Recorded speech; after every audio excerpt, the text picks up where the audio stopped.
السلام علیکم ورحمۃ اللہ وبرکاتہ۔ اعوذ باللہ من الشیطان الرجیم، بسم اللہ الرحمن الرحیم۔ حتی اذا اتوا علی واد النمل قالت نملة يا أيها النمل ادخلوا مساكنكم لا يحطمنكم سليمان وجنوده وهم لا يشعرون۔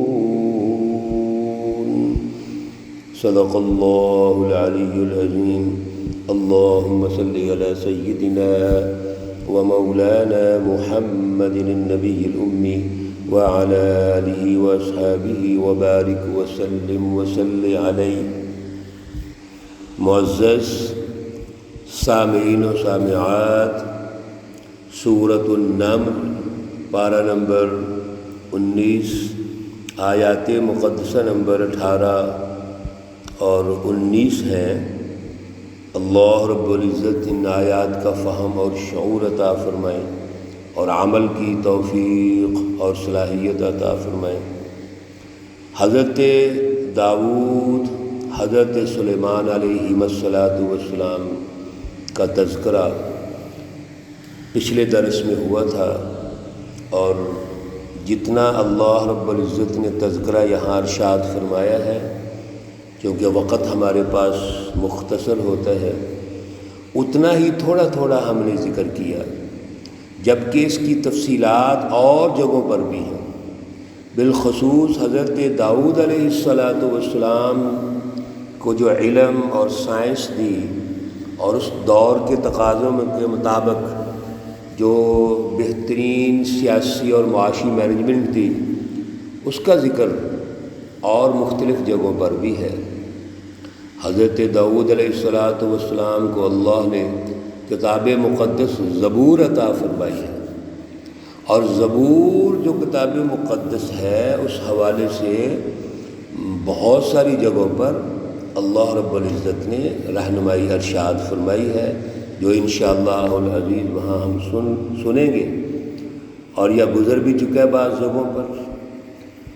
پھر حضرت داؤد علیہ السلام کا جو اگلا دور ہے، اس کی اگلا دور، اس میں آپ کے بیٹے سلیمان علیہ السلام کو وارث بنا دیا گیا، اور سلیمان علیہ السلام کو اس دور کے جو علوم ہیں، سچے علوم، سچی سائنس، جس سے انسانیت کی ترقی ہے، انسانیت کی بقا ہے، وہ اللہ نے آپ کو عطا کیا۔ اور اس کے ساتھ ساتھ اللہ نے آپ کو جو امتیازی خصوصیت رکھی، وہ یہ ہے کہ آپ کی جو حکومت ہے اور رٹ ہے، وہ جنات پر بھی ہے، انسانوں پر بھی ہے، پرندوں پر بھی ہے، ہر چیز پہ اللہ رب العزت نے آپ کو یہ رٹ دے دی۔ چنانچہ سلیمان علیہ السلام کی جو حکومت ہے، وہ امتیازی خصوصیات کی حامل تھی، اور آپ نے خصوصی طور پر 3 جو مخلوقات ہیں، ان کے سسٹم بنائے ہوئے تھے، ان سے باقاعدہ کام لیتے تھے، تقسیم کار کیا ہوا تھا۔ جنات کی علیحدہ گروپس تھے، ان کی مینجمنٹ کی ہوئی تھی، انسانوں کی علیحدہ گروپس اور مینجمنٹ تھی، پرندوں کی علیحدہ مینجمنٹ اور گروپس بنائے ہوئے تھے۔ گویا آپ کا جتنا وہ حکومتی سٹرکچر ہے، ڈھانچہ ہے، وہ مینجمنٹ پہ بیس کرتا ہے۔ اور یہاں سے ہمیں بہت بڑی بات یہ سمجھ آ گئی کہ کوئی بھی سسٹم دنیا کا وہ سیاسی اور معاشی نظاموں کی تشکیل کے بغیر نہیں چل سکتا۔ وہاں انتظامی امور اعلیٰ درجے کی صلاحیت میں ادا کرنے ہوتے ہیں، اور پھر اللہ نے اپنے نبیوں کو جس مشن کے لیے منتخب فرمایا وہ سیاسی نظاموں کی تشکیل ہے۔ حضرت موسیٰ علیہ السلام کا ہم نے پڑھا فرعون کے حوالے سے، حضرت داؤد علیہ السلام کا پڑھا جالوت کے حوالے سے، حضرت سلیمان علیہ السلام نے اسی سلطنت کو مزید پھیلایا، اسی سائنس کی مزید اشاعت کی۔ اللہ رب العزت نے حضرت داؤد علیہ السلام کے ذریعے سے جو کائنات پر غور و فکر اور ریسرچ کا کام لیا، تو سلیمان علیہ السلام نے اگلے دور میں جا کر اس سے اگلا کام کیا ہے۔ اس لیے سیاسی نظاموں کی تشکیل میں یہ ضروری ہوتا ہے کہ آپ اس طرح کے قومی اور عوامی نظام بنائیں جہاں پر عوام کو ساتھ لے کے چلیں، اور پھر ہر آنے والا دن گزرے ہوئے دن سے بہتر ہونا چاہیے، اس میں ارتقاء ہونا چاہیے۔ سیاسی نظام کو چلانے والے جو لیڈر اور رہنما ہیں وہ سر جوڑ کر بیٹھ کر یہ غور کریں کہ اللہ کے وسائل کو کیسے دریافت کرنا ہے اور عوام تک کیسے پہنچانا ہے۔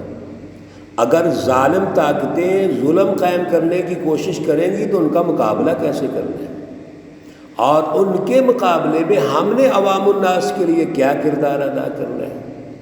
میرے عزیزو، جب تک یہ مینجمنٹ نہیں ہوگی تو محض لیڈرشپ لے لینا، قیادت لے لینا، حکومت لے لینا، یہ تو کافی نہیں ہوتا۔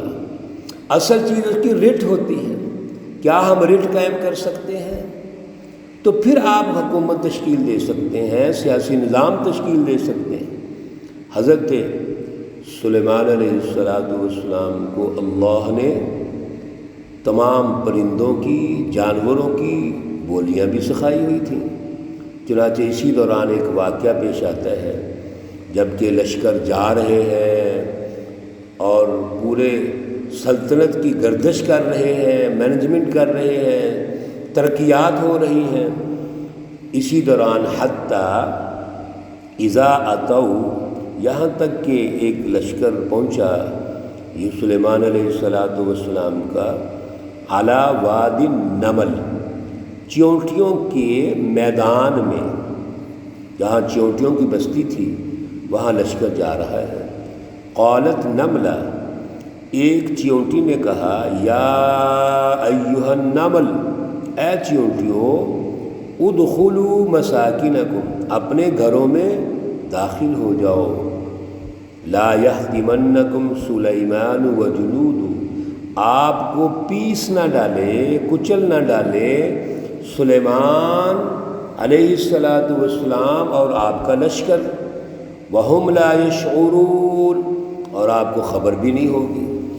یہاں دو باتیں سمجھ آ گئیں۔ ایک بات تو یہ ہے کہ سلیمان علیہ السلام اس میدان میں جہاں چیونٹیاں وہاں سے گزر رہے ہیں، تو چیونٹی اپنی دیگر چیونٹیوں کو یہ کہتی ہے کہ آپ اپنے گھروں میں داخل ہو جاؤ۔ کیوں؟ ایسا نہ ہو کہ سلیمان اور ان کے لشکر کو خبر تو نہیں ہوگی، وہ جان بوجھ کے تو ایسے نہیں کریں گے، ارادہ تو نہیں رکھیں گے، لیکن کہیں آپ کو کچل نہ دیں۔ دوسری بات یہاں یہ سمجھ آ رہی ہے کہ چیونٹیوں کے مابین بھی مینجمنٹ ہوتی ہے۔ چیونٹیوں کا اپنا جو سسٹم ہے، اس سسٹم کے تحت ان کا بھی ایک نگرانی کا نظام ہے، اور پھر اس کے بعد باقاعدہ آپس میں روابط کا نظام ہے۔ اس پر بڑی ریسرچ ہوئی ہے، بڑے بڑے جو مورخین ہیں انہوں نے اس پر ریسرچ کی کہ چیونٹیاں اپنے گھر کیسے بساتی ہیں، اور بالاختصار یہ ہے کہ انہوں نے یہ کہا ریسرچ کرنے کے بعد کہ انسانوں کی طرح چیونٹیاں بھی اپنے گھر بساتی ہیں، ان کا بھی ایک سسٹم موجود ہے۔ دیکھیے اللہ کی تمام مخلوقات اپنے اپنے دائرے میں رہتے ہوئے کس طرح ڈسپلن سے زندگی بسر کرتی ہیں، اور یہ انسان جو اشرف المخلوقات ہے، اس سے اللہ تعالیٰ یہ ڈیمانڈ کرتے ہیں کہ یہ قیادت کرے، رہنمائی دے، اتنا ڈسپلن والا ہونا چاہیے۔ اور اگر ہماری زندگی ڈسپلن سے آؤٹ ہے، سسٹم سے آؤٹ ہے، تو آپ کس طرح رہنمائی دیں گے؟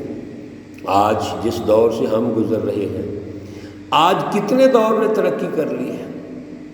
حضرت سلیمان علیہ السلام کی یہ ترقیات جو ہم سن رہے ہیں اور آگے بھی آ رہی ہیں، آج ہزاروں سال پہلے یہ دور گزر چکا ہے، اور آج دنیا میں ہمارے علاوہ جو دیگر ممالک ہیں وہ بڑی ترقی کر گئے، چاند پہ پہنچ گئے، مریخ دریافت کر لیا، لیکن ہم ہیں کہ ہماری زندگی ڈسپلن میں ہے ہی نہیں، کسی سسٹم کے تحت نہیں ہے۔